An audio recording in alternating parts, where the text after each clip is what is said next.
Ladies and gentlemen, boys and girls of all ages, welcome to the Paranormal Portal. I'm your host, Brent Thomas, and I'm absolutely thrilled to be here and bring you the Paranormal Portal on this fine Friday's Eve. Had a great time listening to the Freaky Friday. There's something really special when Kev throws it over. I just love his accent. I'm going to have to get him to do some sound bites for me so I can put together a new intro promo. But very cool, very good show, guys. Great discussion. I find the same thing to be true here on the portal, is that the shows that you don't plan just tend to be so much more organic and exciting, and the ideas start flowing, and just some great content on that show, and just wonderful. So thank you guys, Jimmy, Kev, and Scott, and Joe, and I don't know if there's anybody else on there. I don't think so. I think that's the crew. But you guys were amazing. It was a great show, and I'm just so honored to follow you guys. It was really cool. We are doing this live.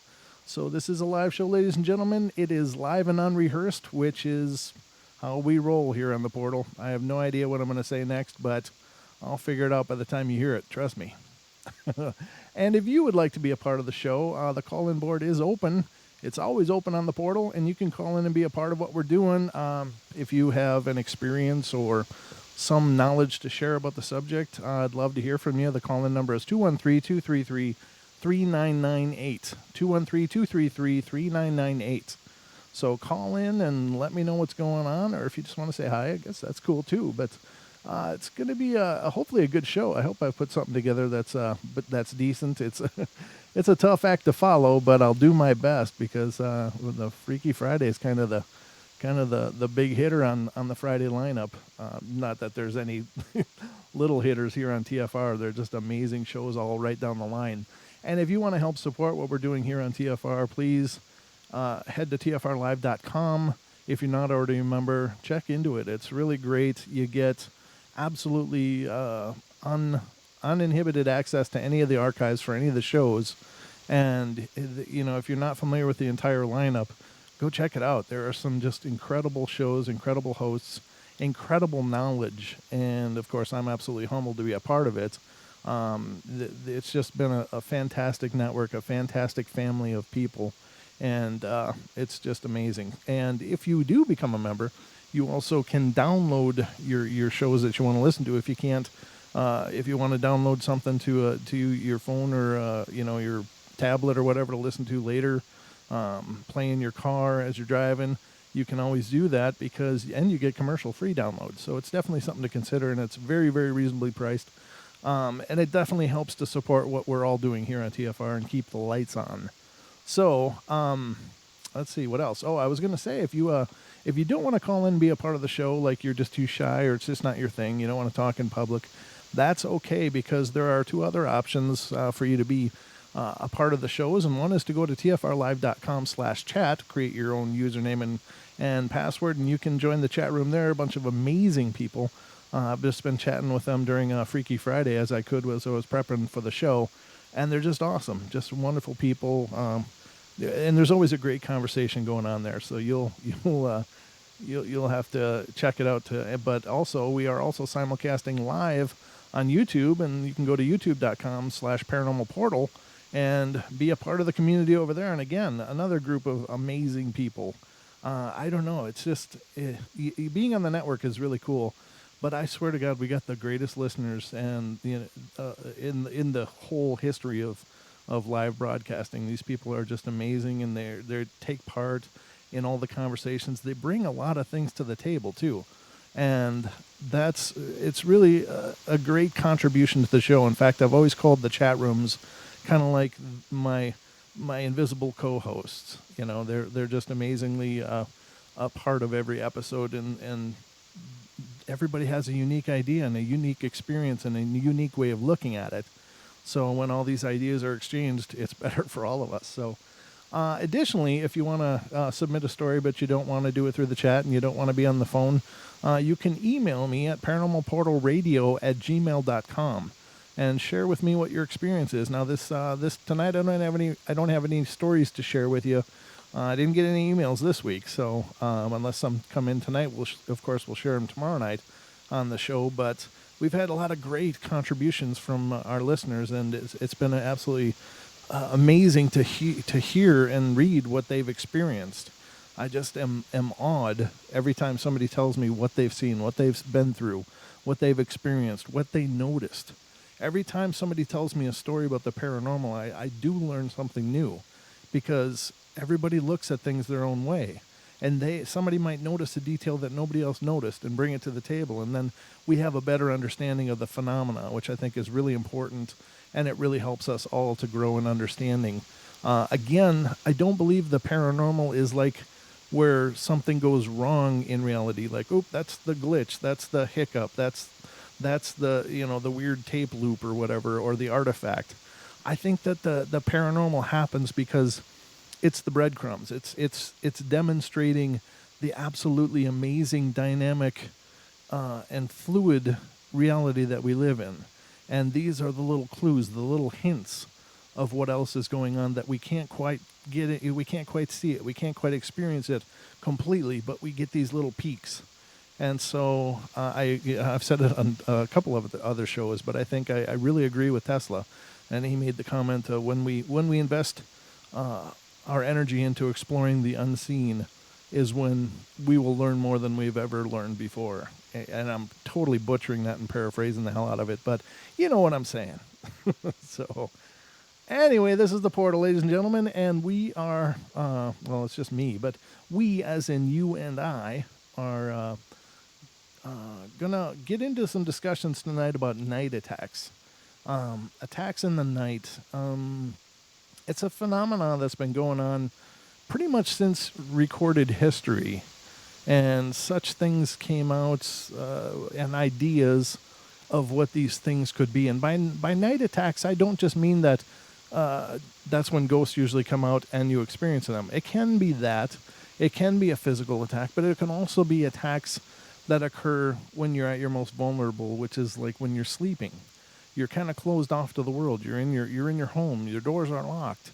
You're in a very vulnerable place, and then you come to realize or come to believe that something else is there with you.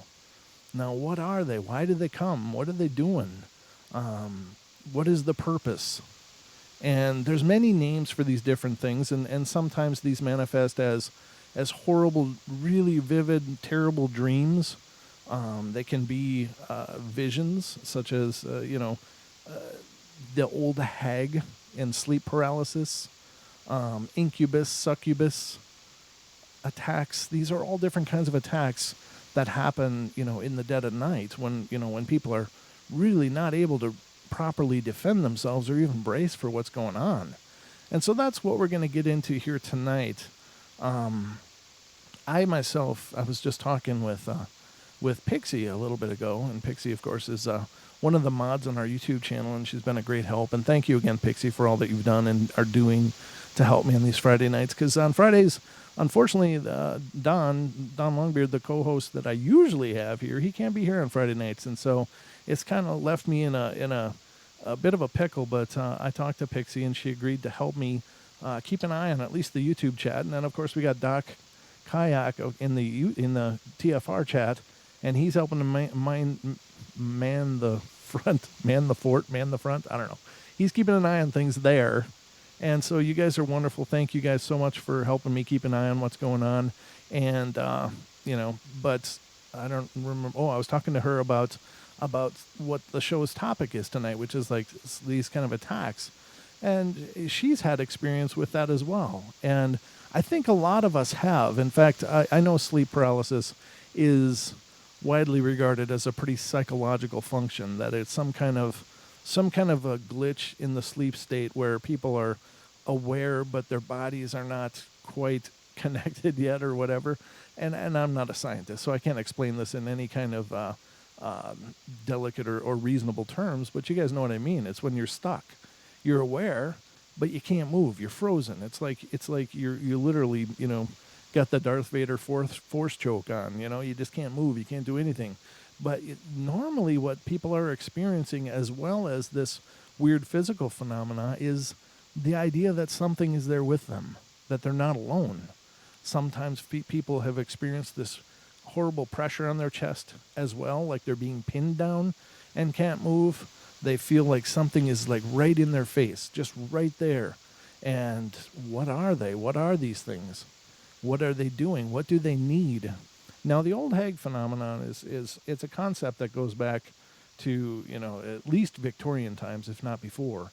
And it's the idea that it is a spiritual presence that appears when people have seen them. It appears as an old, withered, hag-like ghost and is moving sometimes down the wall towards the people sleeping. Sometimes it's pinned right down on them with its face right in their face and seems to be drawing perhaps the life force from people. And it's a very, very bizarre phenomenon.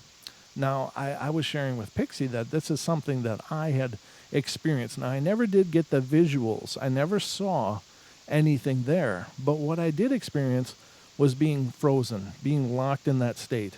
And it went for a horribly long period of time. It wasn't every night, but it was, over the period of about a year and a half, maybe almost 2 years, I went through this states where I would be laying there, and it was like I would be sound asleep, but then suddenly kind of wake up and then not being able to move, not being able to do anything, but feeling like someone was right there with me. And it was absolutely unnerving. It was horrible. And it's a completely incredibly helpless feeling. Now, it went on and went on and went on, and I don't know what triggered it. I don't know what happened to make this occur for me. Was there something just saw me and figured that I'd be a free lunch? Is it indeed a spiritual being doing these things? And it's hard to know. I mean, we all have our theories, and I'm not saying that the psychologists are wrong. I'm just telling you my opinion of it was there was something there with me, and it was drawing from me. Is all I can tell you is that I just felt absolutely frozen, but getting weaker, like it was pulling my energy out of me, and it's hard to explain. And what I learned to do over the course of this long period of time that this was occurring was to break out of it, and very, very slowly. Sometimes it would just start with just a light whimper, like I was able to make some kind of sound. And then just in my mind, I had to hang on to that with everything that I had. Sometimes it was just wiggling a pinky, just a little bit of my body that I could make control. And I'm telling you, I'm here to tell you that to even move a pinky was like Herculean effort. It took everything I had to make my finger move. Now, is it a real sensation? Is it a real phenomenon? I guess I believe it is. And it's going to be open to the interpretation of anybody. But what I found is when I was able to move something, and if I locked onto that sensation and kept doing it, if I quit, I would drift back into lock state. It would just be frozen there. But if I would work with it and work through it and continue, and then move 2 fingers, and then maybe a hand, and then maybe I could lift my arm, and I had to keep fighting the whole way. And I actually had to physically get myself out of bed and make myself walk around. And then it would be broken. But it was, if I stopped, I would get sucked right back into it. And it was just horrifying. After I learned how to do that, it pretty much stopped. It was like I broke the cycle for me. Whether it was only psychological or whether it indeed was something that was feeding on me. Either way, I conquered it. Whether it was an actual phenomenon or not, I conquered it. It was, if it is an actual being, it realized that I was learning how to overcome whatever state it was putting on me. If it is indeed just psychological, then I learned how to make the proper connections in my brain to overcome it.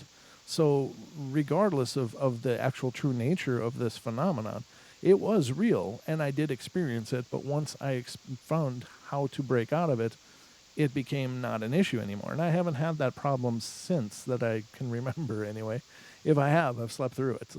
So I don't think that counts. But very real for me. And there are other people experiencing horrifying dreams of meeting these horrible apparitions in their dreams. Now, they explain them as incredibly lucid dreams. They're not like the normal dreams where you're just kind of there and you're participating in something and then it's over. Just these weird, whatevers. It's very very much terror-induced, and people are left with the impression that they actually had a very spiritual confrontation of sorts. And with the incubus and succubus, it's much the same. People are feeling this draining of their energy by, the incubus, of course, is a male type spirit drawing from females, and the succubus would be female drawing from the male. And are they truly entities? Are they truly beings? And again, we can't ever know, but regardless, this phenomenon is quite real. And people are definitely experiencing something. And we're going to get into that tonight. So I don't know what you guys think. I mean, what do you guys think about this kind of stuff? And you'll have to let us know in the comments or in the comments of the video if you're watching it on demand on YouTube later. But otherwise in the chat rooms. And I'll peek in when I can to see what you guys are saying. But it's a very, very interesting phenomenon. It's very real, and many people experience it. Now, I do apologize for the sound quality. There's not much I can do about it. It's unfortunately some kind of artifact of Skype, and perhaps it's my internet connection, but it's only when I'm using Skype, so I don't know what's causing it for sure. But I do apologize if it sounds like I'm sitting next to a stream or a waterfall. I'm not, but it does sound that way, so...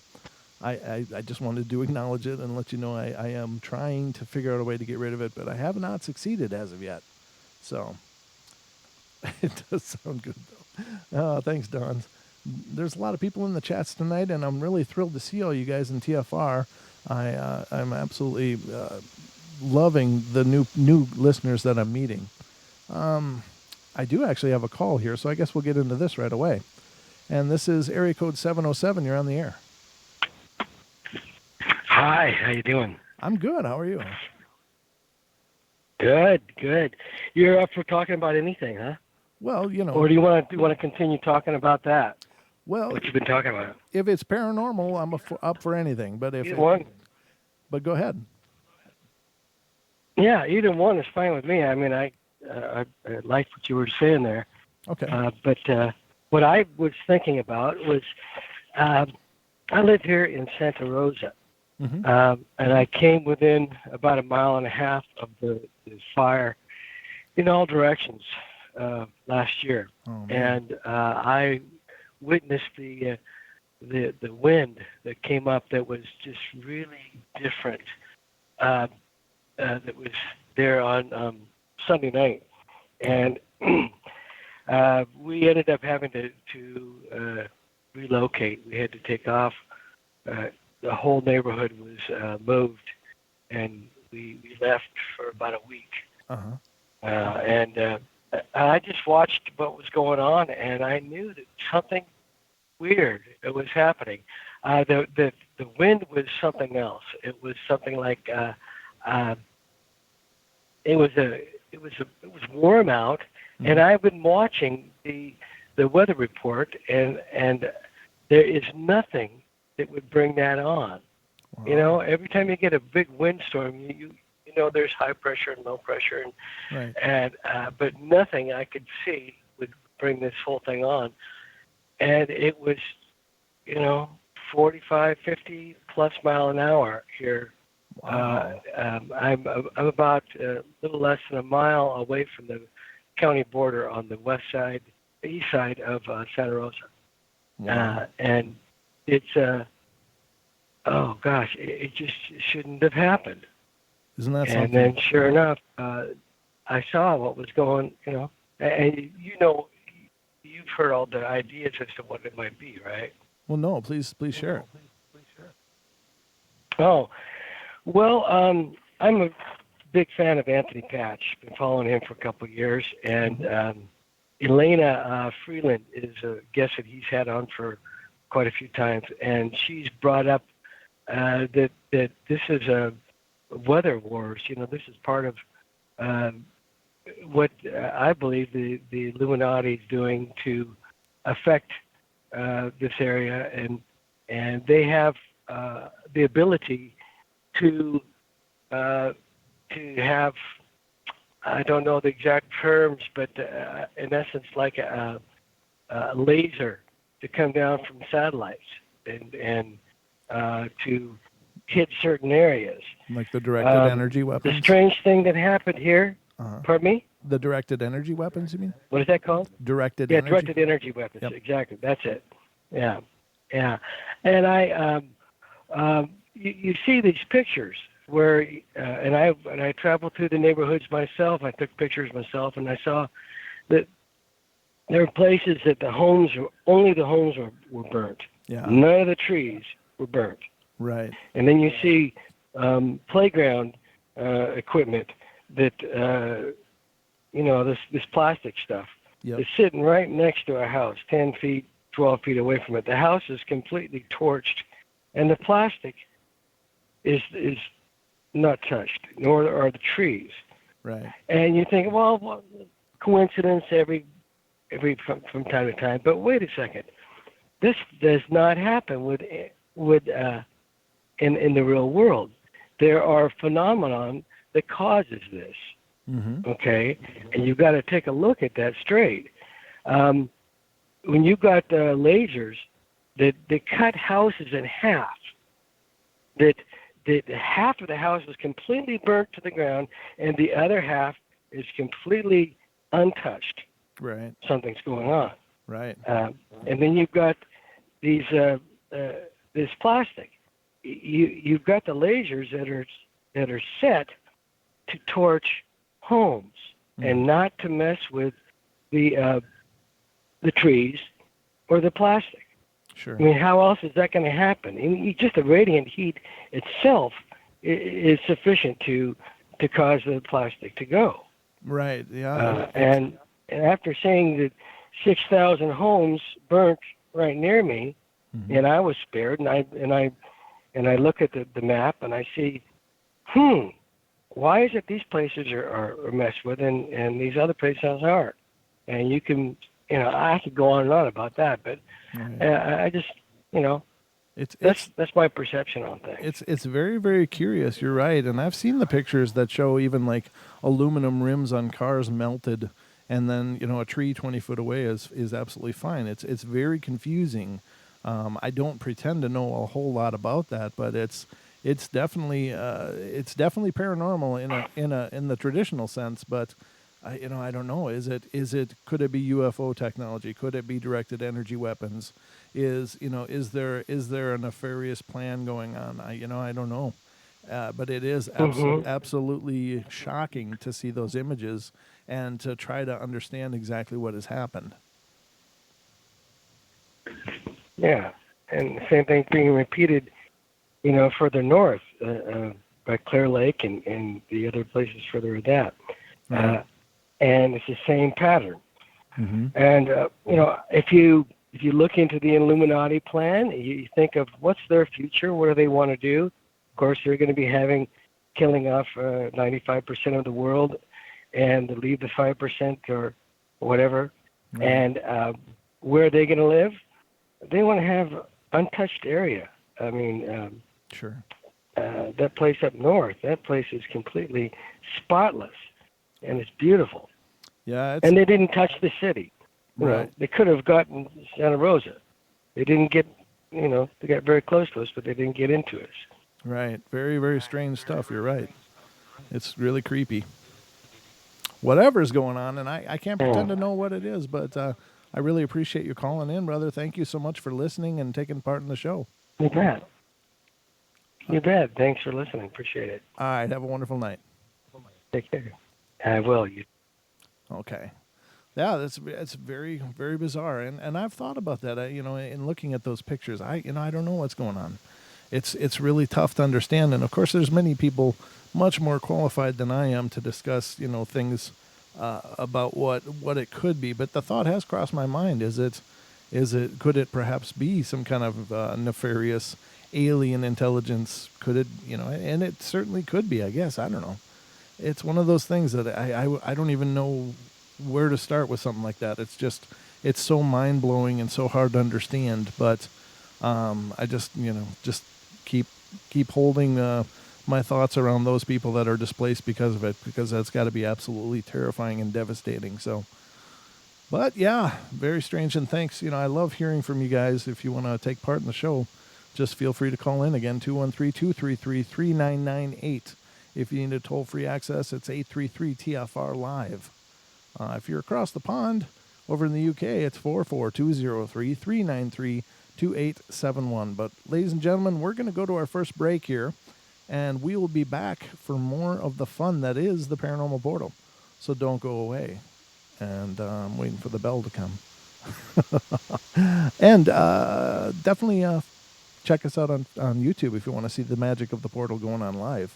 It's Paranormal Portal channel on YouTube. There's the bell. We'll be right back.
Your protection from deception.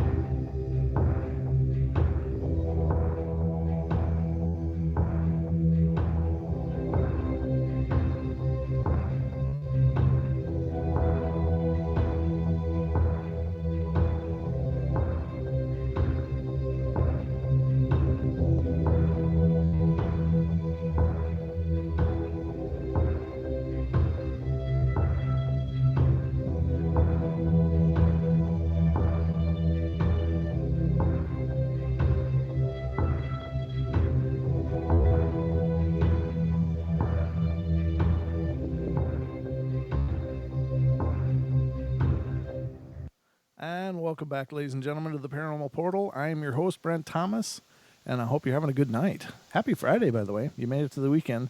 Forgot to say that earlier, but I know hitting those weekends is always a wonderful thing because it's like you can just unplug from all that weekly stress for a while and just get a couple days to enjoy. Hopefully you got an enjoyable weekend ahead of you. But if not, I'm sorry to hear it.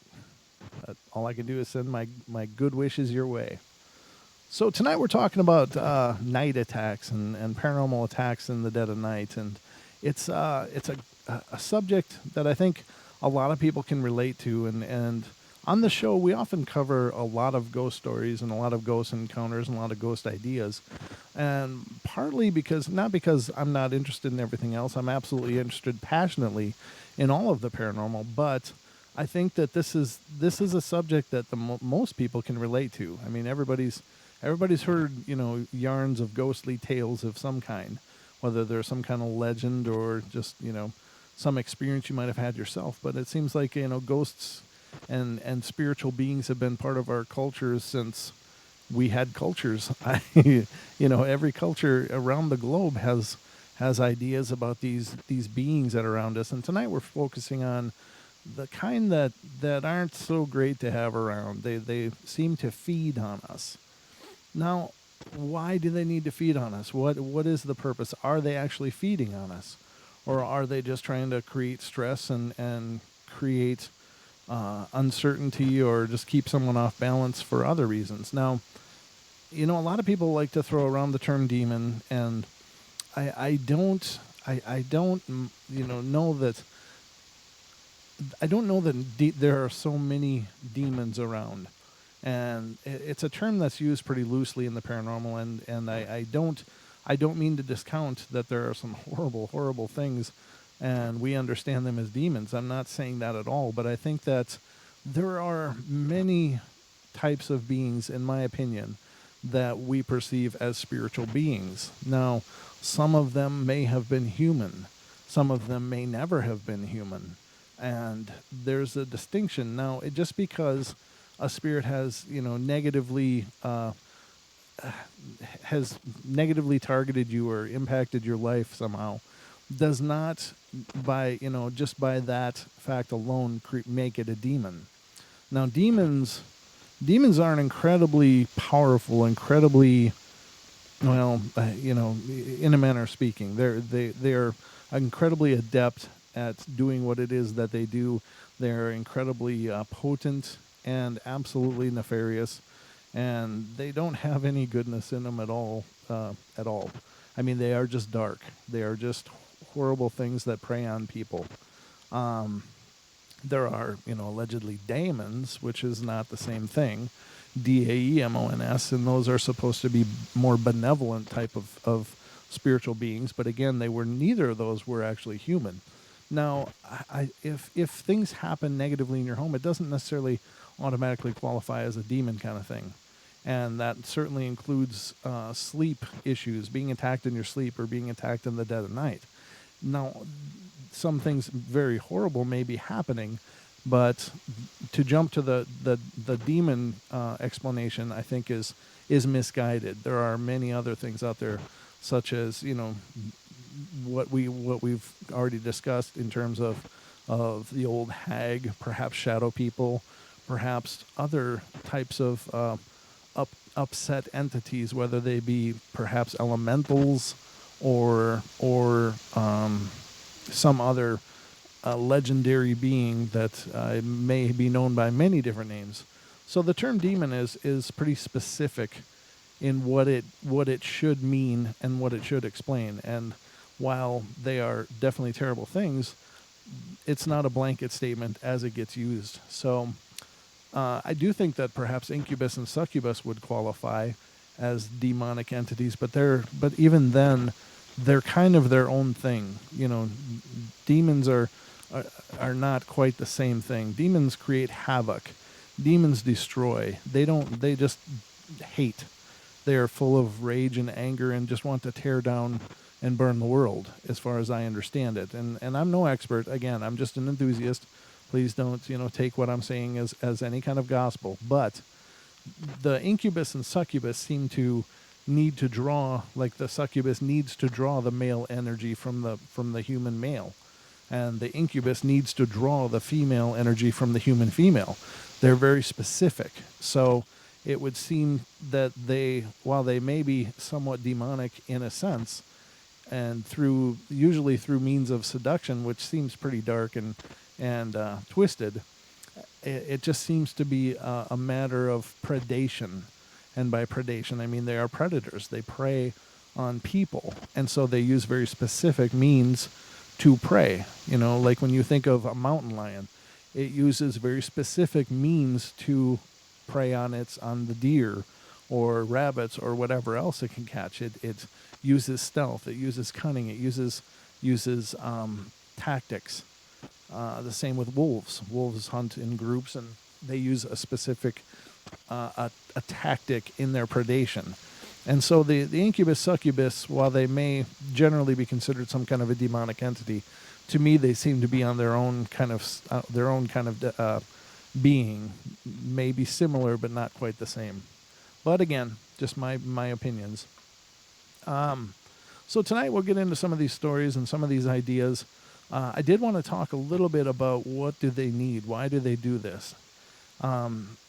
There are some out there in terms of spiritual circles that believe that these beings, these dark beings, need to feed on the living because, according to them, the living have the spark of divine light.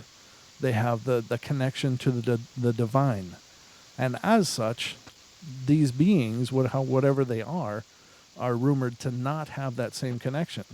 And so they need to feed on that in order to subsist, in order to continue to exist.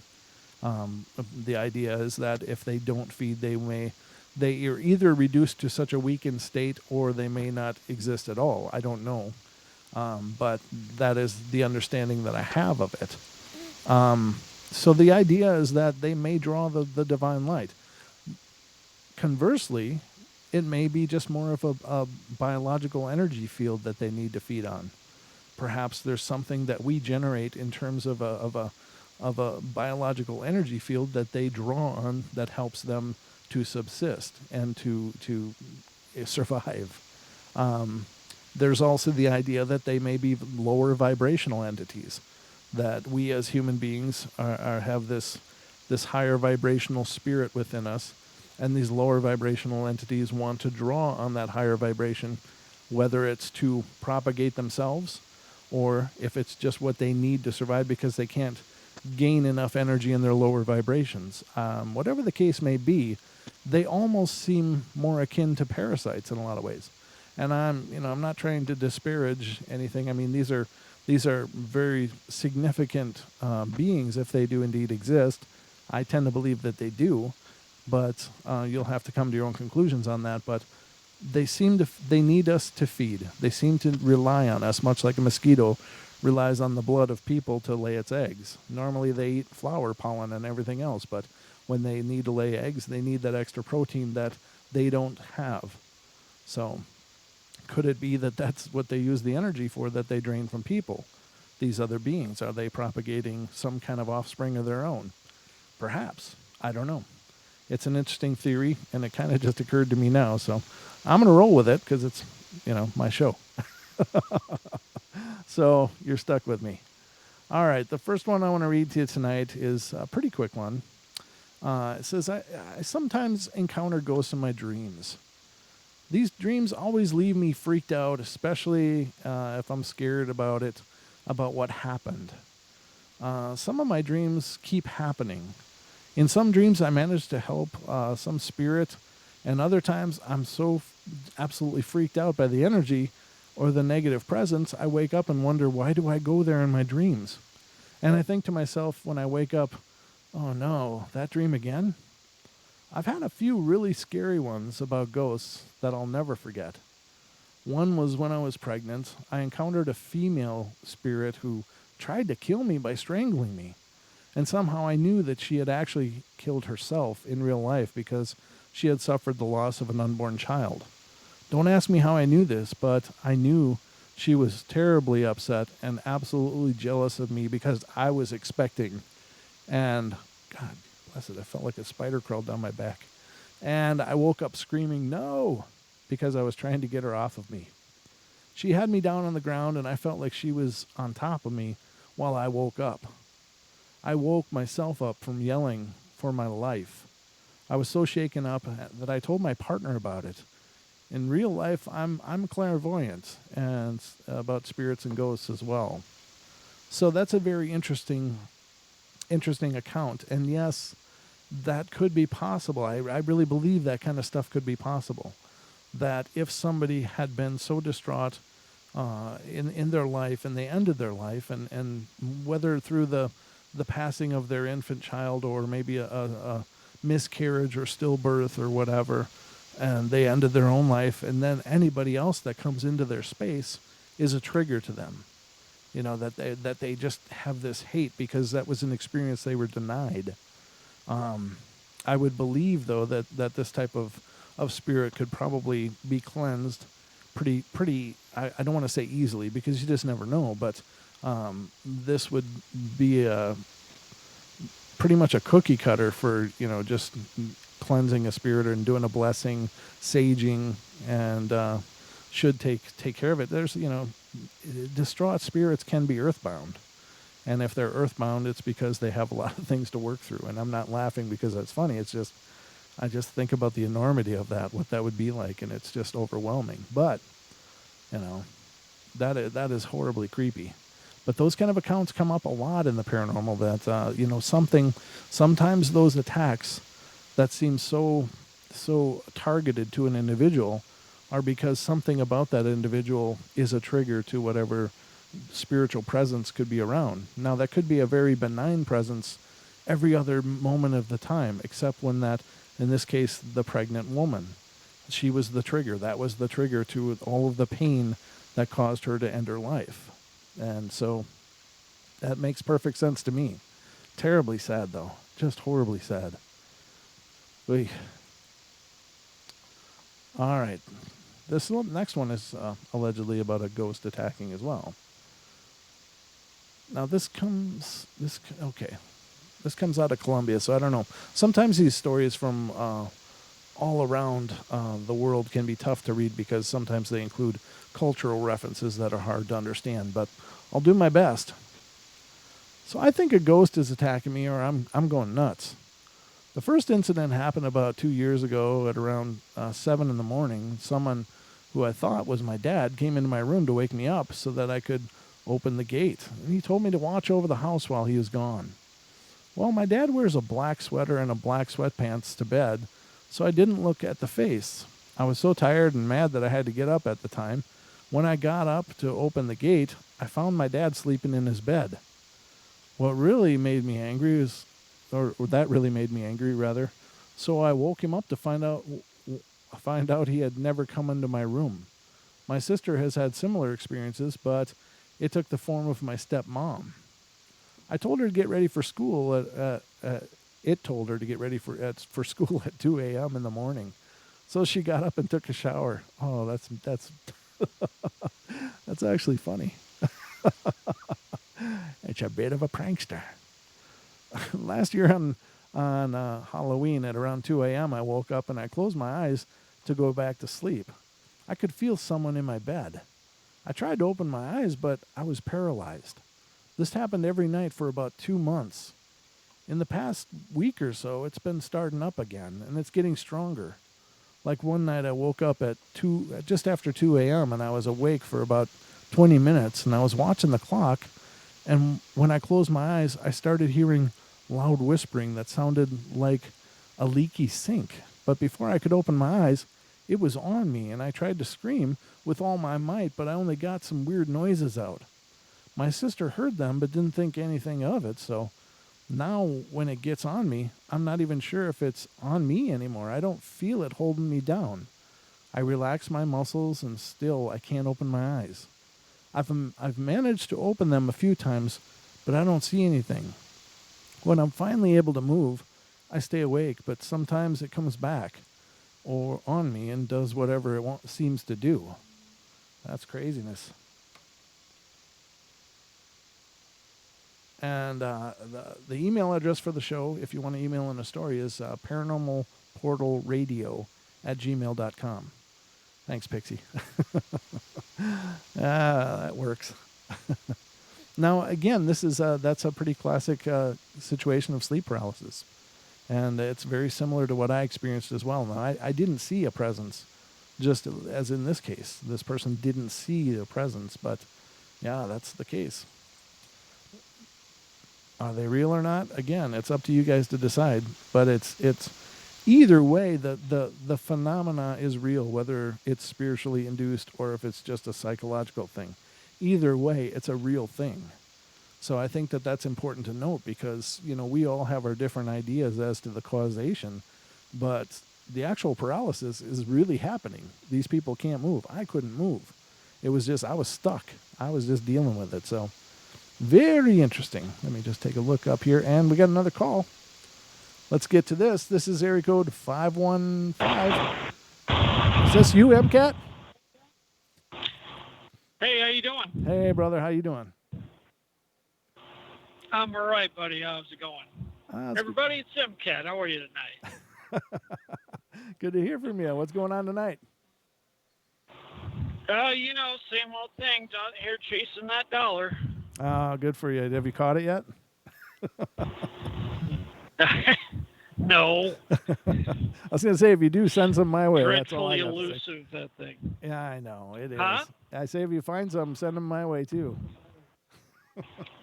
Oh, I'll do what I can, buddy. All right, brother. So what do you got on your mind? Well, just a quick story of when I was a kid. Couldn't have been any more than about 7 or 8. I had a dream where I was fighting a ghost that was going after my grandma. Oh. And I'm fighting this thing, and I'm running towards my grandma, and I'm yelling in the dream. I'm yelling, "Grandma, Grandma." I wake up at that point, and in my ears, after I'm awake, I hear this low voice that says, "Grandma, Grandma." And I run out of bed, screaming down the hall, just all freaked out. Yeah, that's creepy. Yeah, right? I don't quite know what to make of it, but it's an experience, so, yeah. Well, it's really cool that you actually brought it into your waking state, too. So that lends it a lot more credibility to me.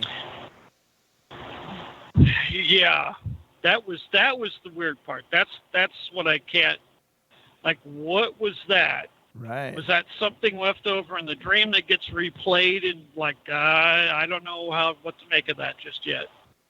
Right. So, and this was when you were younger, you said? Yeah, I was about 7 or 8 years old. Wow. Did anything happen to your grandma at that time, or was that just a random thing? No, well, it's not that I know of, although when I was a kid, the paranormal was talked about openly in my family because my grandmother was precognitive. Oh. She knew things were going to happen before they did. Oh, cool. So is it connected to that? I have no idea. Well, they see, there's a commonly held belief, and I'm sure with you, I'm preaching to the choir, but that there's a lot of spiritual entities that are drawn to those people with, dialed in psychic ability because they're just beacons. That could be. Mm-hmm. That could be that the spirits were drawn to her because of the light that she carried. I got to ask you now, though. It's possible. I got to ask you, though, how about you? Is that a family trait, the precognition, or is that, do you have any ability yourself? I don't think so. Okay. My grandmother was precognitive. My mother she could talk to dead people. She had conversations with her father after he passed in his study. Oh, cool. But as far as me and my brother are concerned, nothing that I can really lay a finger on or anything that I know of. Now, could there be some potential that's untapped? I don't know. I've been told by some psychics that I've talked to that, you're beaming me with your third eye. And I'm like, well, I don't know what that means, but, okay, cool. No, I think that's really interesting. Now, do you have a sister at all? No, it's just, Just- me and my brother. Okay, because I wonder if it just follows the female side of the family, if that's possible. But very cool. That could very well be, yeah. Huh. Well, that's awesome. Very cool and very creepy. Yeah, right? Yeah, especially for a 7-year-old, just like screaming and like, what's going on? Of course, my mother was, she was a RN that worked in an emergency room. So anytime we hurt ourselves, it was, just rub some dirt in it. You're fine. Rub some dirt in it. Nice. Yeah. Oh, that's hilarious. So, so I'm screaming. She goes, what is it? I'm like, I had a dream. And she goes, oh, yeah, okay. Why don't you come down and have breakfast? And then rub some dirt in it. Rub some dirt in it. That's awesome, brother. I appreciate you calling in and being a part of the show. Yeah, you got it, buddy. Take care, and I'll see you around. All right. Good luck chasing that dollar, brother. All right, man. See you later. See ya. Very cool. And ladies and gentlemen, MCAT is one of our YouTube listeners, and sounds like he's out on the road right now, but he's been a paranormal researcher for a number of years as well, and has contributed many stories and experiences to the portal, which has been outstanding. So anyone else has something to share, I'd love to hear from you. It's always great to get in touch with all of y'all out there. All y'all. That was supposed to be y'all. Did it sound like y'all? Anyway, I'm working on it. All right, so let's see. Okay, now that last story too, I did want to touch on this a little bit. It sounds like two very different incidences. I don't think that the sleep paralysis necessarily goes hand in hand with the doppelganger thing that's going on. I think that to me sounds like two distinctly different types of entities. The mimicking of people, it just sounds like somebody mischievous corking around and just maybe going for laughs. I don't know. It didn't seem like anything nefarious was attached to that except for, hey, watch this. I'm going to get him up. Get her up and get her to take a shower, and, it's only 2 a.m. That's hilarious. It sounded like more mischievous kind of activity, which, it could just be some bored spirit hanging around and just looking for a few laughs. Now, the paralysis, I think, would be quite a bit different. That sounds like something very targeted and dark. So I don't know. In my opinion, those don't sound to be the same type of entities in both of those instances, but very cool nonetheless. Very creepy. All right, what we got? About 2 minutes? Wow. This show is just flying, ladies and gentlemen. All right, let's see what kind of size this one is. I might be able to... Yeah, I can get this one in. This one is, one night when I was in the bathroom to brush my teeth, I was nowhere near my sink, and it turned on by itself and turned off again. I got my toothbrush, looked in the mirror, and didn't see anything. I looked again and saw a white glare in the mirror that was behind me. I turned around and nothing was there. The light kept flickering on and off by itself, and no one was in there with me. I opened the door and ran out. My sister said nothing happened to her in the bathroom. At night when I had to go to bed, I kept tossing and turning. I was absolutely restless and thinking about the bathroom incident, and I put the blanket over my head. But my feet were out, and I felt as if someone was in the room with me. I felt someone grabbing my toes and squeezing them gently. I was too scared to look. I couldn't move. I felt like I was paralyzed. I could feel someone on the bed with me. I was absolutely terrified and felt like someone was on top of me. I tried to scream, but it was holding my throat. I was still under the blanket, and it was still on me. I kept trying to scream, but I couldn't.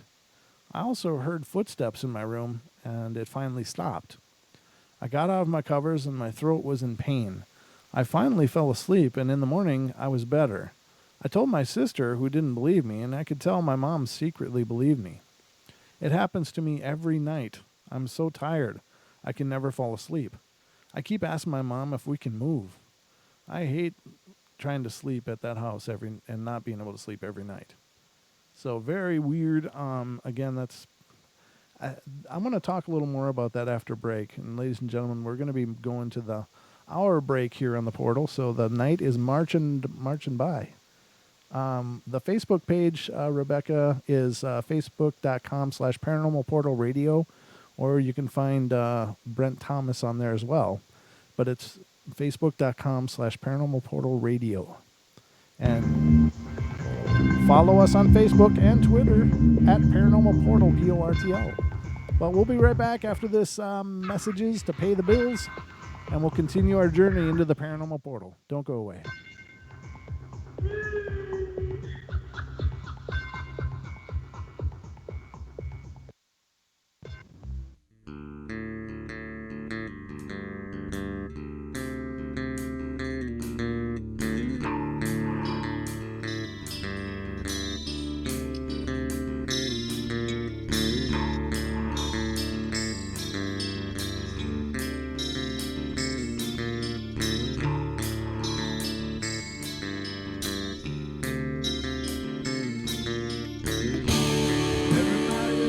Play their games. Everybody loves to place their bets.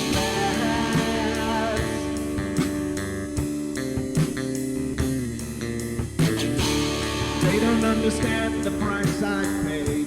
They don't care to comprehend.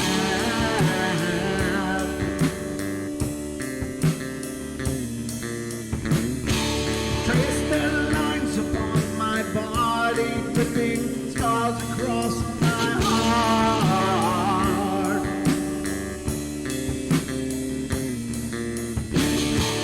Raging anger pours inside me as their lies keep falling apart.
Just make sure that you're well fed.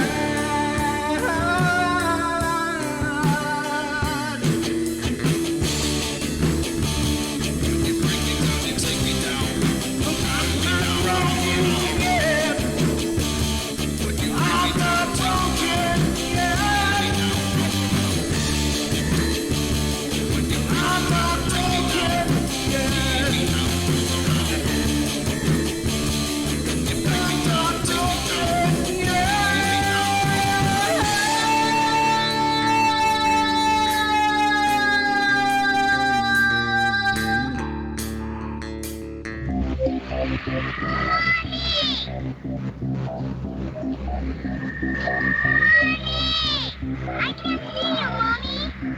Where are you? I've never sensed anything like it.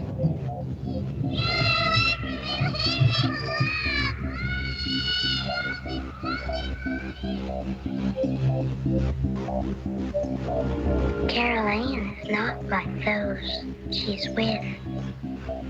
They're attracted to the one thing about her that is different from themselves. Her life force. It is very strong. It gives off its own illumination. It is a light that implies life and memory of love and home and earthly pleasures. Something they desperately desire, but can't have anymore. Right now, she's the closest thing to that. Poltergeists are usually associated with an individual. Hauntings seem to be connected with an area. A house, usually. Poltergeist disturbances are fairly short duration, perhaps a couple of months. Hauntings can go on for years.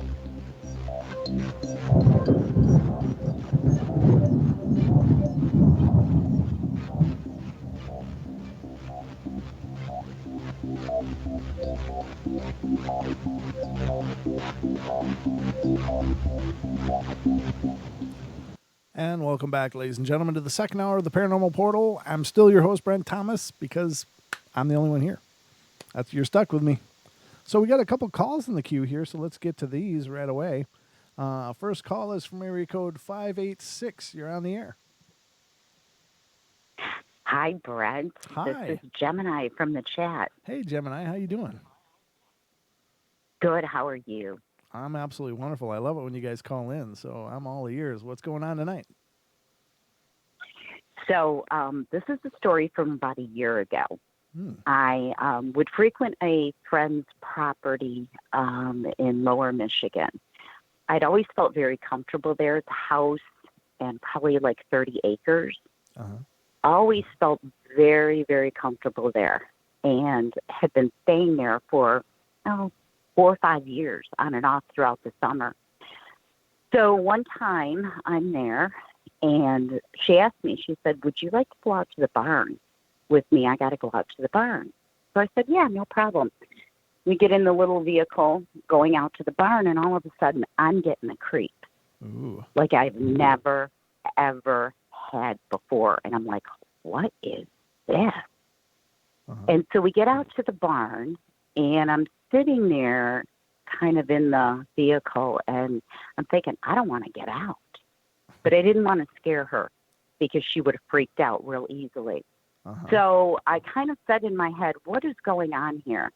Who are you and what do you want? And this thing, whatever it said, whatever it was, said to me, I'm going to rip your blinking head off. Oh, geez. And I'm like, you gotta be kidding. I'm like, no, you're not. You are not going to rip my blinking head off. I'm like, I don't know who you are, but get out.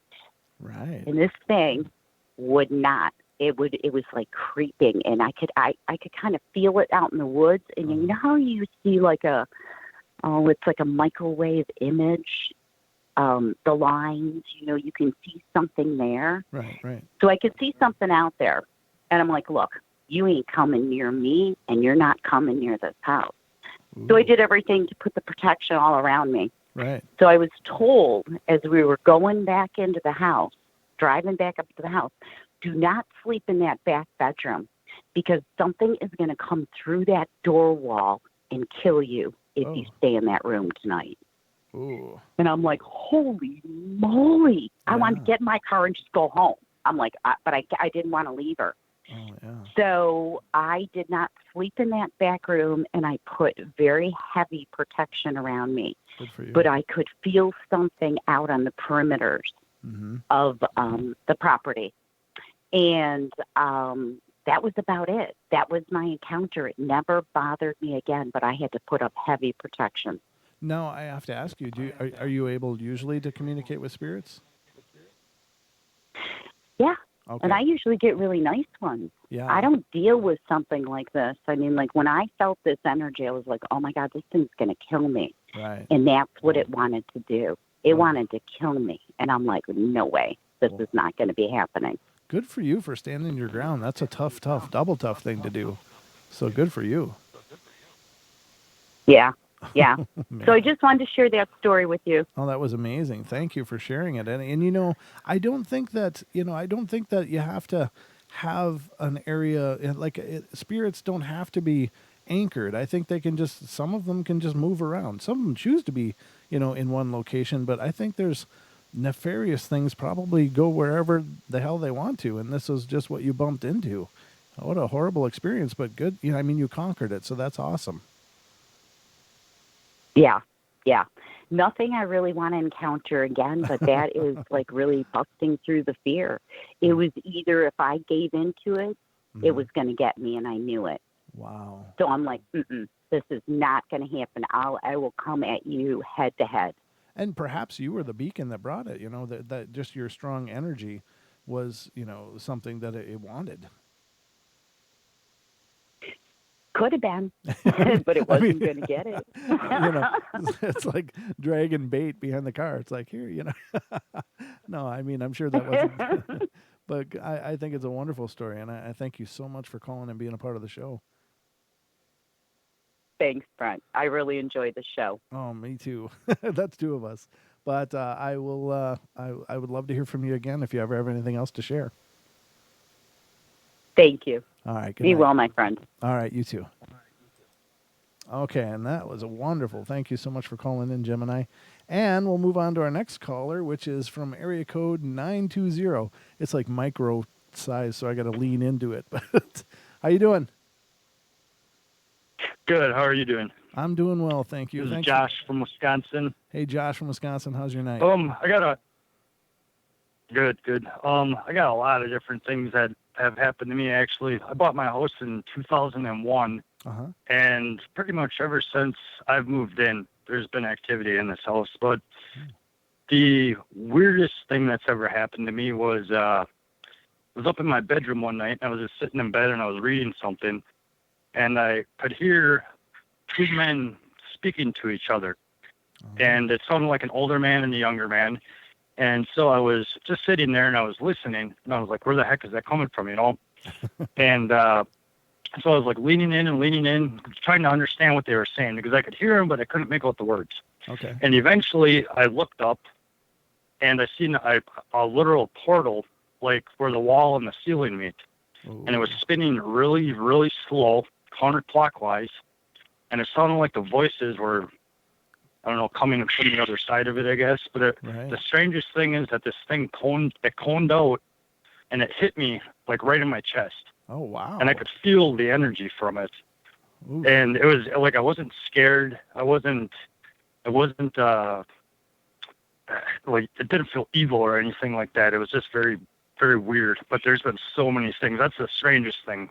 Right. The only thing I've actually seen, but I've had doors kicked on me. We've had, me and my fiance were laying in bed one night, and we had our bedroom door shut, and all of a sudden the door handle just started to rattle. Oh, no. And we both looked at each other, and we were like, what in the heck? Yeah. And then it stopped, and the door just, it popped open real slow. And we were like, okay, that's really weird. That's really creepy. Then one night she couldn't sleep, so she went downstairs, and she slept on the couch so she wouldn't keep me awake.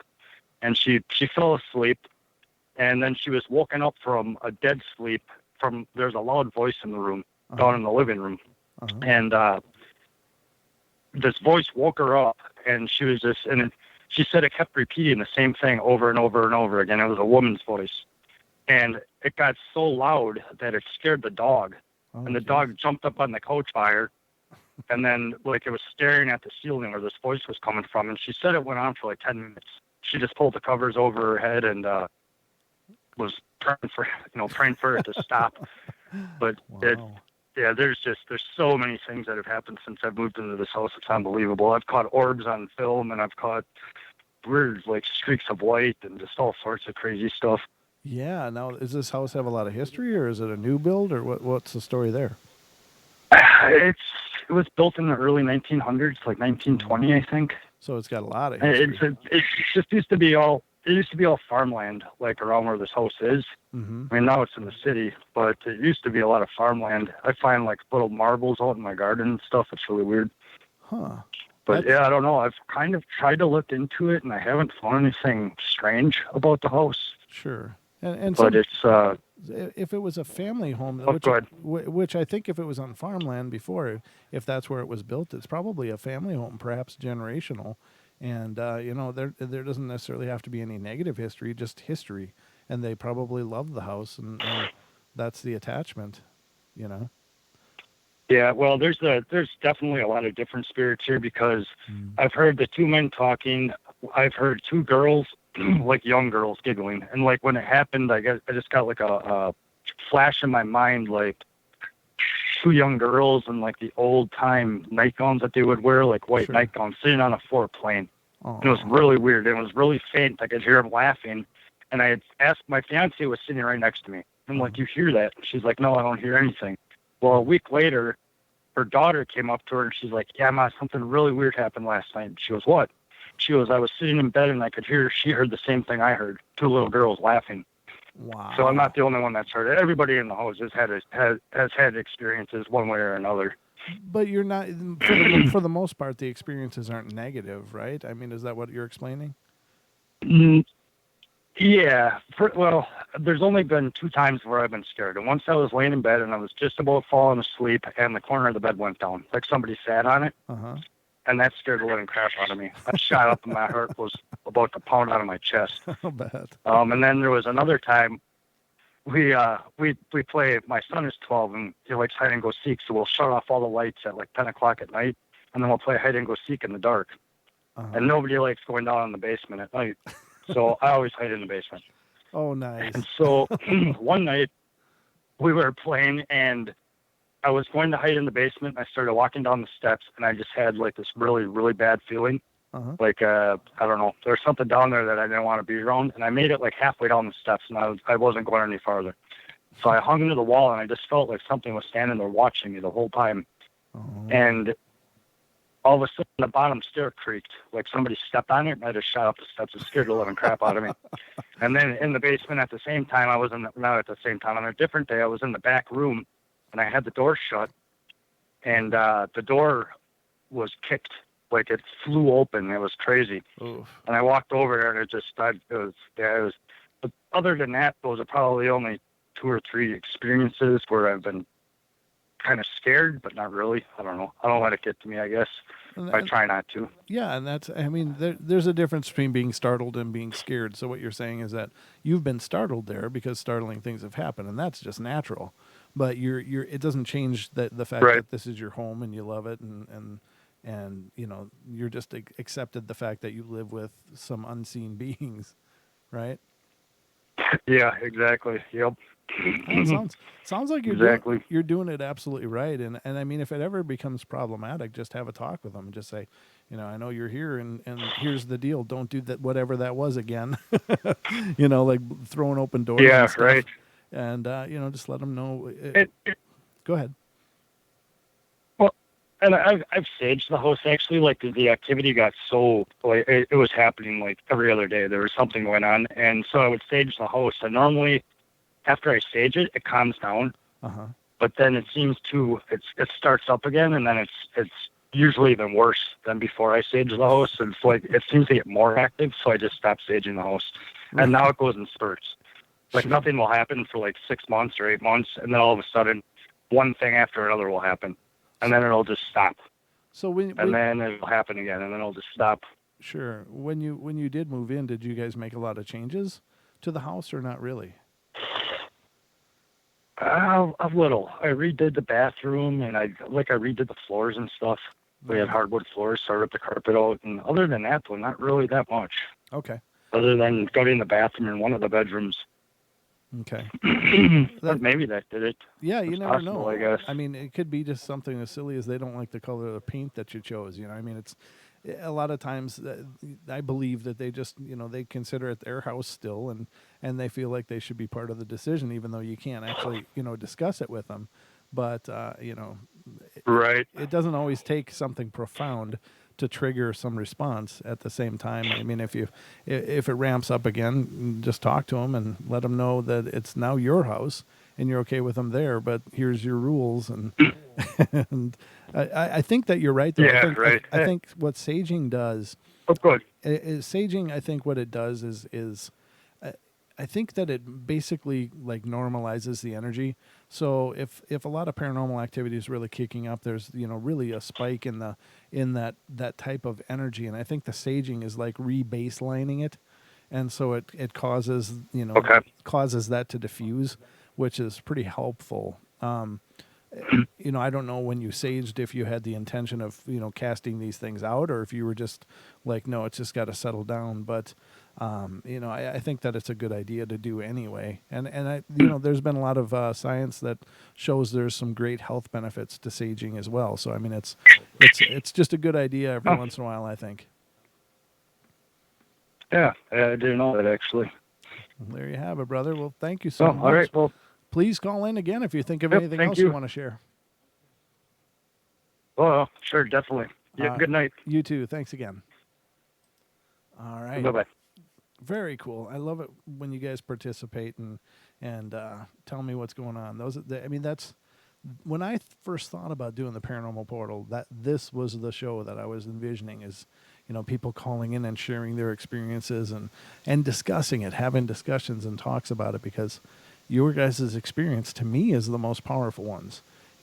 Finding stuff, finding claims and testimonials is great, and I love those stories as well. But it's to make that connection with you guys and talk about what you experienced and ask you questions, and that to me is the magic of the show. So thank you guys for calling in. And anyone else want to call in? The call board is always open here on the portal. It's 213-233-3998. And if your experience doesn't have to be incredibly profound, it's just I just love hearing what you guys have seen and been through.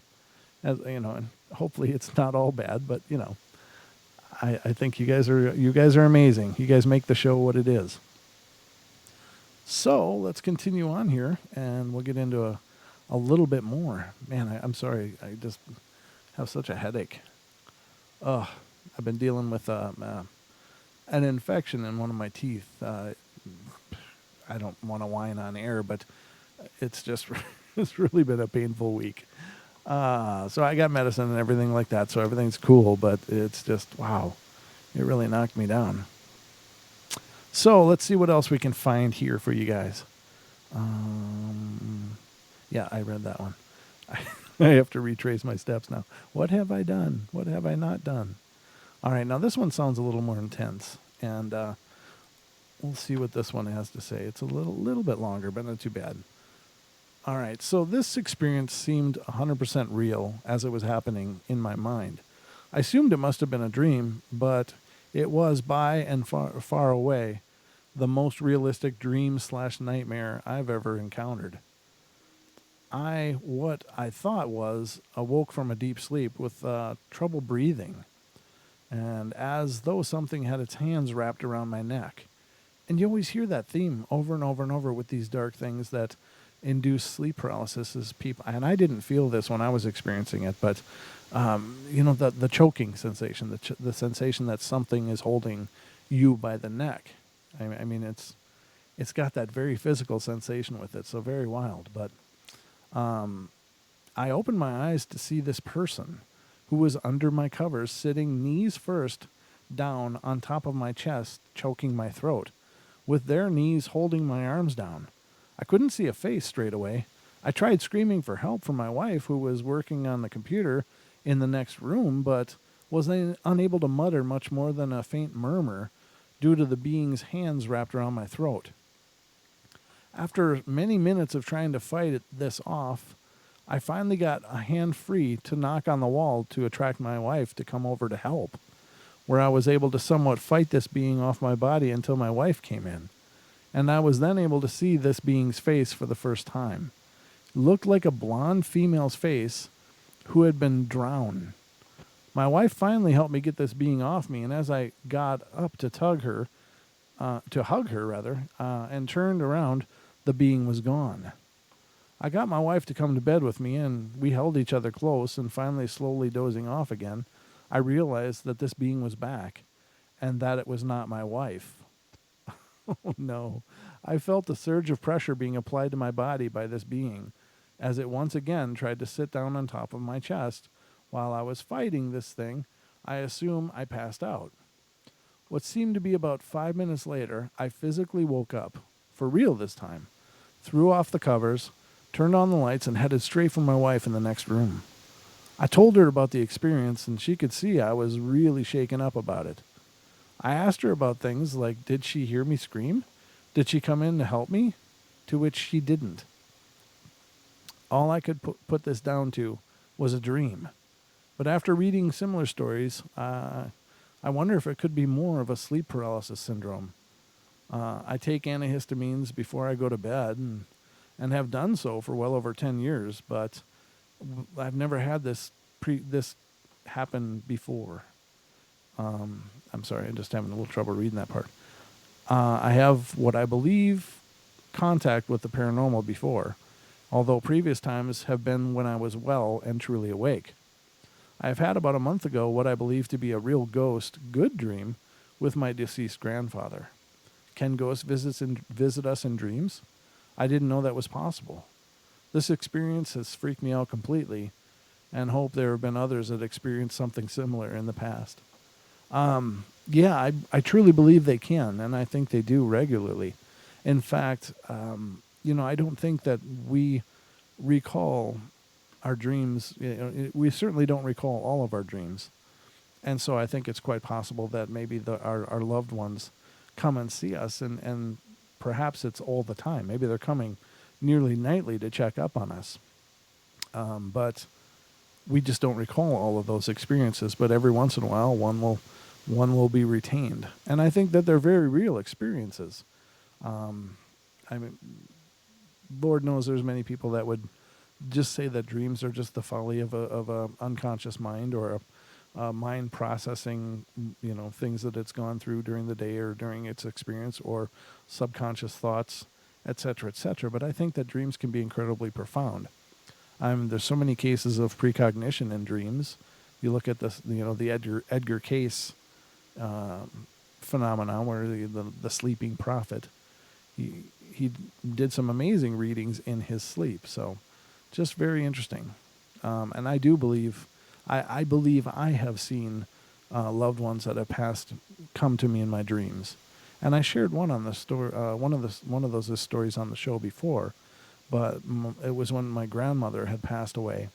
It was a few weeks after she passed, as I recalled, and at the end of her life, she had dementia, so it was really tough. I mean, she was just not really there, and it was as if she had died long before, but her body just didn't realize it yet.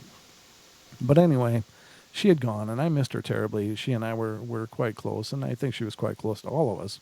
But I just had what I felt was a really powerful bond with her, and it was really tough to, just know that I was living in a world where she wasn't in anymore, and I wouldn't be able to go over and visit her and see her. So I was dreaming, and then suddenly in my dream, I was sitting in her living room.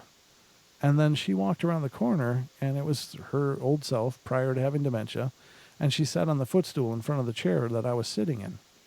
And as she sat there, she became younger.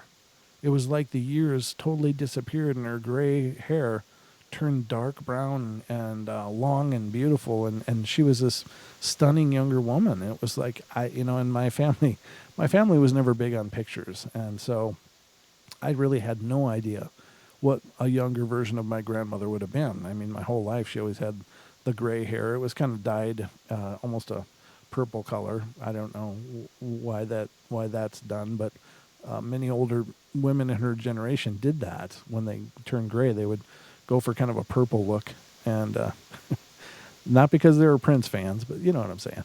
It didn't look bad. It looked fine. It didn't look like a punk look, but anyway, I digress. She sat there, and as she sat there, she got younger, and she got younger and beautiful, and I was just in awe. I was like, Grandma. And she goes, I just want you to know that I'm fine. And she said, you can tell your uncle I'm fine too, but he'll never believe you. But just to let everybody know that I'm wonderful, everything is great. And then I woke up.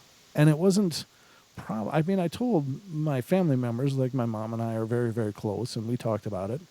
I never did bother telling my uncle because he's just, he just doesn't have an open mind for that kind of thing at all. So I didn't bother. But it wasn't until probably a year or so later that my mom was going through some old pictures from my grandmother's belongings, and and I saw the younger version of her, and it matched exactly to what I experienced in my dream. And I thought that that was very profound because I really had no idea what she looked like when she was younger. So very cool. But we are about to move into the last break of the night for the last half hour of the portal following that. And we'll see what kind of mayhem we can get into in the last half hour here. So don't go away, everybody. We'll be continuing in just a couple minutes. You are not dismissed.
And welcome back, ladies and gentlemen, to the last half hour of our show tonight. It's been a great, it's a great show, great participation.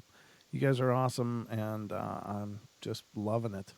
Loving it. Additionally, I've been running the Ghost app all night, and not a thing. Not a thing. So, Don, I know you're out there listening. Not a thing tonight. So, I don't know. Just happens when it happens why it happens. So maybe there's something to it. I mean, if it went off all the time, I would think, oh, yeah, it's just some kind of random generator to make triggers here or there and whatever. But more times than not, it sits here doing nothing.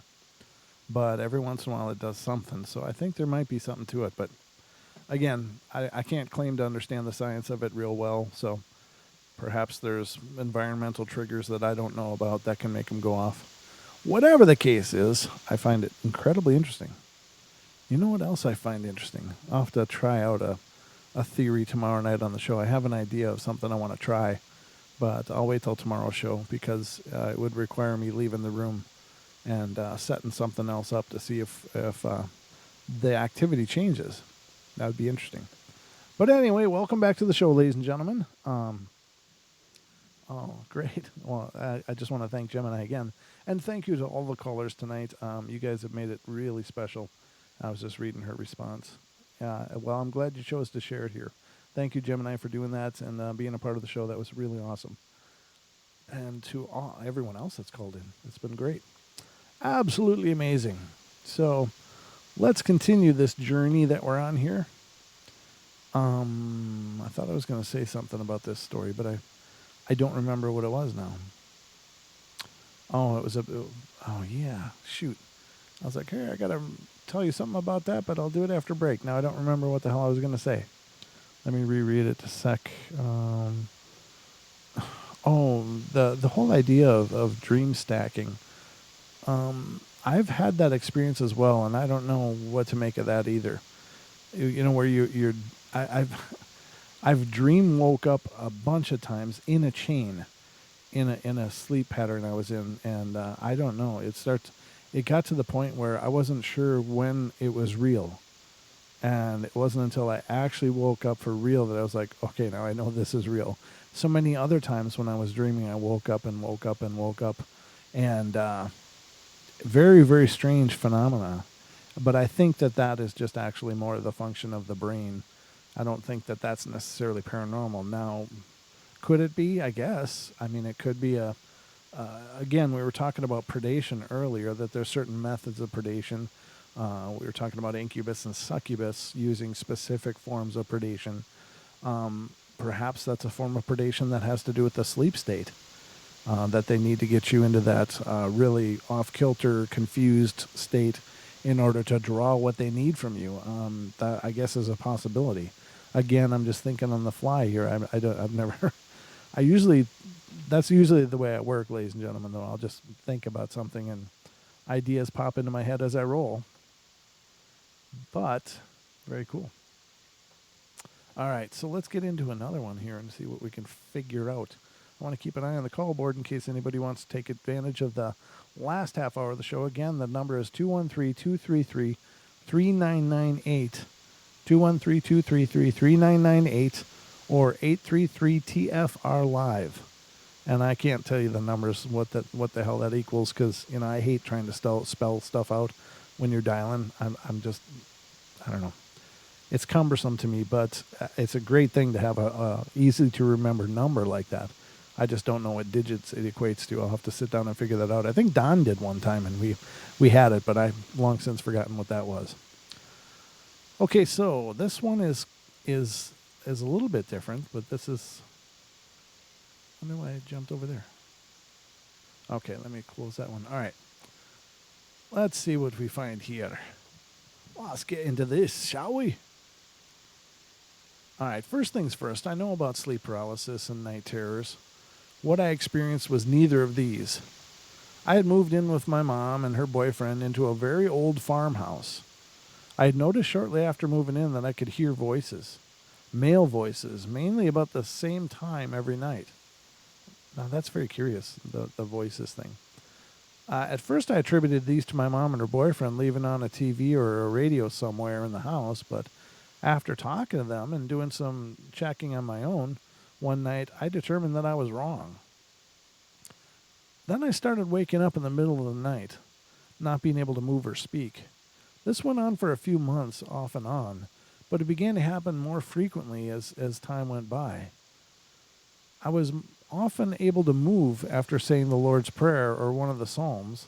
Now I am not a deeply religious person, but I believed this helped me. Things got really bad near the end. I was waking up in this state almost every night.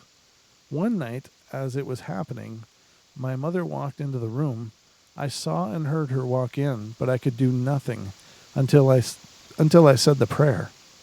She said that she could hear me saying something, but couldn't make out what it was, and that the closer she got to me, the colder the air felt.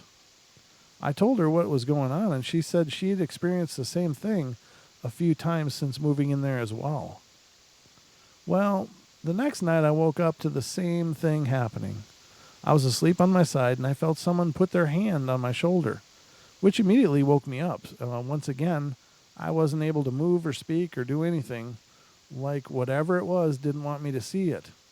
I willed myself to roll over and confront whatever it was holding me down, and to my surprise, in front of my face was the face of an old woman.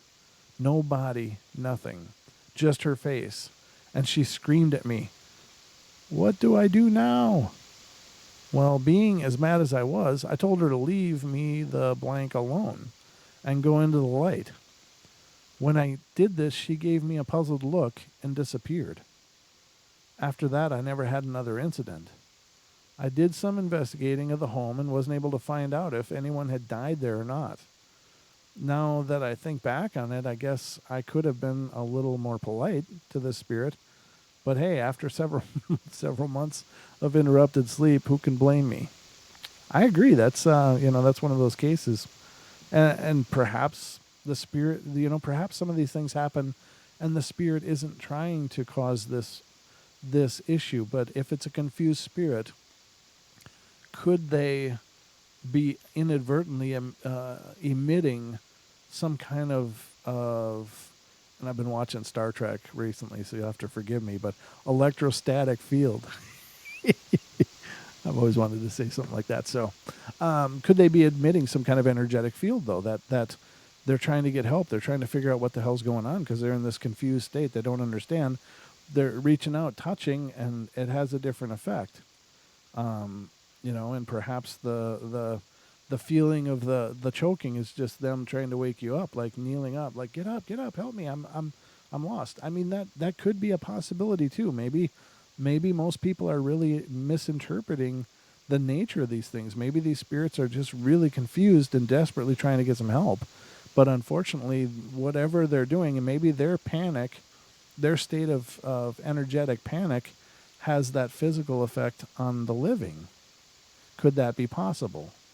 And perhaps it could. Maybe it's a mild form of inadvertent possession where they're trying to connect with you, but in fact what they're doing is interrupting your ability to connect with yourself in a way. Maybe it's something like that. Maybe wouldn't that be something, right? If it was just them trying desperately to get some help because they don't know what the hell's going on and nobody talks to them, and they just want to know. And so this guy was able to roll over and saw this floating face and says, "What do I do now?" And then once he told it, it disappeared. It was gone. Maybe it did finally go into the light. Maybe that's what happened. And the thing is with the paranormal, ladies and gentlemen, is nobody knows. Any idea is just as valid and possible as any other one.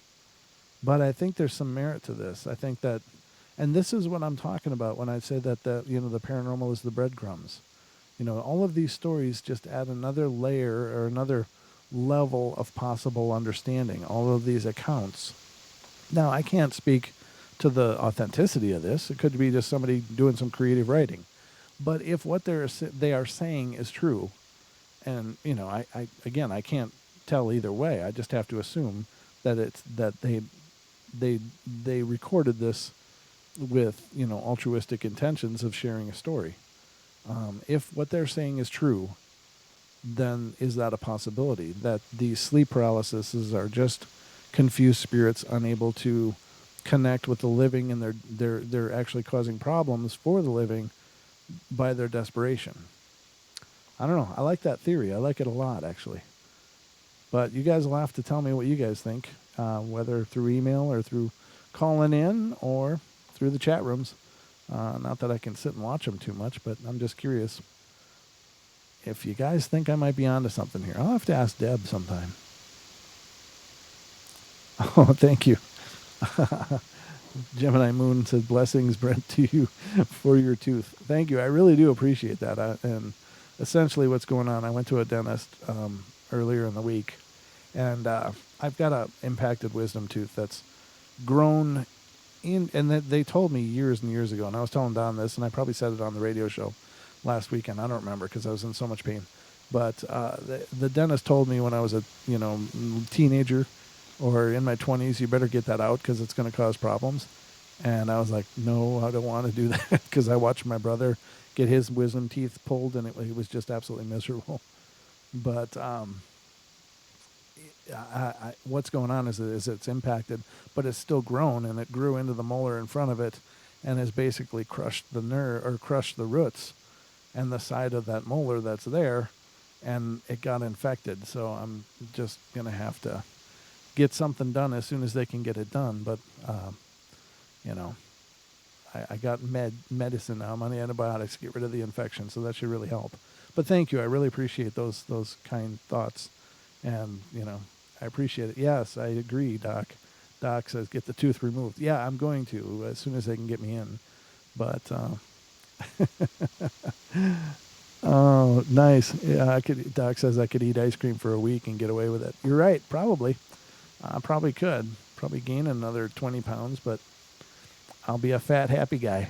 I'll be a fatter, happy guy, maybe. All right, so let's continue the show. This isn't the dental portal. What the hell am I doing, right? Oh, God, what do we got, 18 minutes? Okay.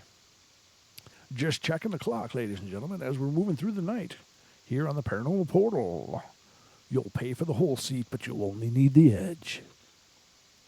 I used to love that on those truck and tractor pull commercials. Power, power, power. Anyway, I'm just a little punchy. It's been a long week. All right, this next one. Let's see what's going on here.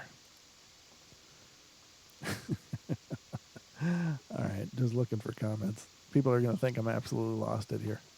All right, so this one is, let's see. My boyfriend and I had a late night last night. It was approximately 3 a.m. When we decided to go to sleep. His daughter had gone to sleep already after watching a movie with us. It was nothing scary or disturbing. I slept in my room. And he retired to his. She sleeps in the bedroom between ours, and I seemed to have some trouble falling asleep, and was in and out and up and down until I got up around 4:30 a.m. to use the bathroom. I went back to bed, and I believe I fell back asleep. Now, I don't really remember anything until I woke up. What I believe I remember is being unable to make any sound. I tried to speak or cry, and really having to force it out. Before I woke up, I thought I heard some voices and maybe someone being in the room, but I wasn't sure. I also thought that my boyfriend's daughter had stopped into my room asking me if I was all right. It wasn't her, though. It was a woman dressed in a white gown, and she had a luminous glow around her that seemed to be coming from the door of my room. The door was open. She had her arms outstretched to me, and I think she was asking me to go with her. And that's when I saw my boyfriend at the door of my room, and he told me afterwards he was awoken by what he thought was a child crying or wailing and thought it was his daughter. He checked on her, but she was fast asleep. And I sat up in bed and had to catch my breath because my heart was just racing. And I had a great sense of fear, and my whole body was tense, and I felt absolutely nauseous because of the nerves in my stomach. I was afraid to go back to sleep, and my boyfriend sat up with me for a while, but my guilt got the best of me, and I went back to bed so he could sleep as well. I had to take half of a mild sedative, which I never do, so I could fall asleep again. No more occurrences after that. Now, I have to mention some strange things that occurred in and around the same time. Before I went to sleep the first time, I thought I'd seen 2 or 3 times some shadows appear out of the corner of my eyes. Nothing was there, of course, and I just figured it was because I was really tired. Also, around that time, I got up to go to the bathroom. My boyfriend said he heard me and said he saw a shadow look into his room after I turned the light off. He assumed it was me, but I didn't go by his room at all. When I went back to bed the first time, I thought I heard voices and saw dim lights about my door other than the nightlight out in the hallway. I assumed it was my boyfriend, being unable to sleep, going back to watch TV or something, and he said he didn't get up at all. He had fallen asleep right away, and also when my boyfriend had gotten up to check on his daughter while he was at her bedroom door, he said he had heard someone say in a very gravelly, low voice, "Over here, Frank." He thought it was me, but it wasn't. I thought I heard him speak to me, asking me if I was okay, but he also said that he hadn't said a word. He also told me that he had 3 bad dreams involving the Hag lady right after I finally went to sleep again. He had this dream before a few years back, but it hadn't happened in quite a while. I don't know what all this means, and I don't normally have terrible dreams or anything, and I don't really remember much of anything of my dreams. I haven't experienced any supernatural events that I can recall either. All I know is that everything felt so real, like I wasn't really sleeping. And that's a fantastic, yeah, Hag lady. There's bag lady and then there's hag lady, Doc. No, it's that's the old hag phenomenon, ladies and gentlemen, often attributed to sleep paralysis because people are actually seeing these things. I don't know what it is, but it's absolutely curious. So, let's see what else we can get into here. Yeah, let's see. All right. This is an experience I've had as well, if it's what I think it is, but we'll see. Just recently, I read a story about sleep paralysis and remembered a story that happened to me very recently. I've never experienced sleep paralysis, but I completely understand what it is and what happens to people that are experiencing it. So when it happened, I wasn't as frightened as some might be without previous knowledge. I did my usual meditation before going to sleep because it kills time and helps me out with my sleep by getting me all relaxed. And at one point in the night, I awoke. Now, I normally wake up around 4 to 5 times a night in need of water or some drink. I don't know why, but it's been happening for years now. It doesn't bother me a whole lot because I have a drink by my bed for this reason alone. This one night I woke up and didn't feel thirsty. In fact, I didn't feel much of anything at all. I quickly realized I couldn't move any part of my body at all. I remember feeling so much energy inside me trying to push out. Then I felt something touch my ankle. It was extremely noticeable because I couldn't feel any part of my body at all. But I felt something cold poke my ankle like a finger or something. Needless to say, I used every force of energy I had and pushed my arm forward and was completely rejuvenated. The whole thing lasted only about 12 seconds, which is very short from what I've heard about past sleep paralysis experiences. And I think this could be attributed to my meditation and knowledge of not panicking when feeling this strange sleep condition. After experiencing this, I will say that it is truly frightening thing, and I don't ever want to experience it again. Huh. That is pretty cool. Again, I think that he's on the right place with this. That person's on the right place. That you can't really panic your way through it, but it is an incredibly panicky experience. It's incredibly an incredible feeling of helplessness, and I think the anxiety is counterproductive. That you have to, focus and center yourself and just drive your will towards reconnecting with your body correctly. And I don't know. Again, what it could be, I don't know. But, all right, let's see. Oh, thank you, Renee. Renee says, awesome show. I like to peek at the chat rooms. I really, my ritual is every night after I do the show that, I, of course, go to bed when and then I wake up the next morning with my coffee and come and check out all the chats that I can. I wish I could rewatch the TFR chat, but unfortunately that's not possible. It's just there for a while, but sometimes after the show I scroll through that as well. So if you guys are saying something, I'm sorry I can't see it, but I hope you are enjoying the show. That's always my my motivation here on the portal. I think maybe I got time for one more before the end of our run tonight. About 3 years ago, about around the beginning of January, I had a very unusual experience in my room. I was around 16 years old and had just finished talking on the phone. It was around 11:30 at night, excuse me, and I wasn't sleepy. Since my parents would have gotten mad that I was up so late and didn't want to turn on the light to entertain myself, so I had a little candle lit and started drawing on my notepad for about another 15 minutes or so, and then I blew out the candle and laid back and wide awake staring at the ceiling.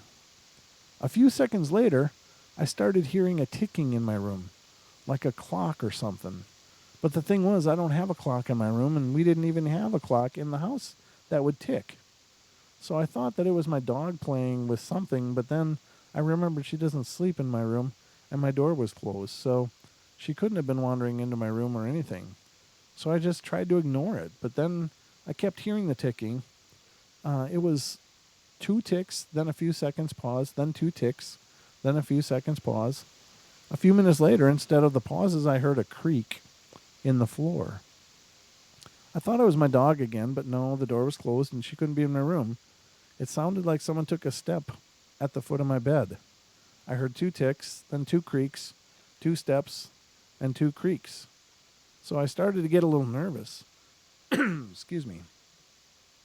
I sat up to see if anything I could see anything, but I saw nothing in my room. It was kind of hard to see because my room is dark, and I laid down, covered my face, and yelled for my mom. As soon as I yelled, the ticks and creaks got faster and faster, and all of a sudden I felt something jump on top of me, as if they were trying to pin me down. I started screaming, and I started kicking and punching whatever I could that could be on top of me to try to get it off, but no luck. Whatever it was pinning me to my bed, and I couldn't get up. So I started screaming louder and louder, and of course the ticks and creaks got faster and louder, but it felt like forever for my parents to come into my room. Finally, I heard footsteps running in my room, and my parents opened the door, turned on the lights, and everything stops. The ticking stops, the creak stops, and whatever was on top of me just vanished.